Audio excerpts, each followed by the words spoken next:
আমার মায়ের হাতের চাউমিন আমার এতটাই পছন্দের যে যখনই বাড়ি যাই না কেন মাকে বলি একদিন না একদিন কিন্তু তুমি চাউমিন বানিয়ে খাওয়াবে।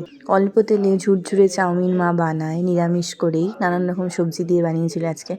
এত ভালো হয় খেতে যে আমি হাজার চেষ্টা করলেও এই স্বাদটা আনতে পারি না। তো আজকে সকালের ব্রেকফাস্টে মা চাউমিন বানিয়ে দিয়েছিল, আর কি তাড়াতাড়ি যে বানায় সেটা আর কি বলবো। খাওয়া দাওয়া সেরে এখানে আমি আজকে একটু হেয়ার অয়েলিং করছিলাম, কারণ চুলগুলোর অবস্থা ভীষণই খারাপ আর হাত পুড়ে যাওয়ার জন্য কোনো রকম হেয়ার কেয়ারও আমি করতে পারছিলাম না। সেই জন্য ভাবলাম একটু হেয়ার অয়েলিং করি, কিছুক্ষণ রেখে তারপর হেয়ার ওয়াশ করে ফেলবো।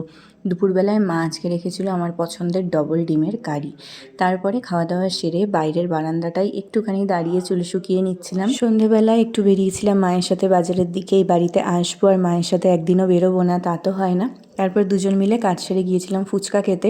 আর এটা আমার জন্য খুবই দুর্ভাগ্যজনক যে যখন আমি যে ফুচকার দোকানেই যাই না কেন টক জল আলু মাখা দুটোই শেষ হয়ে যায়।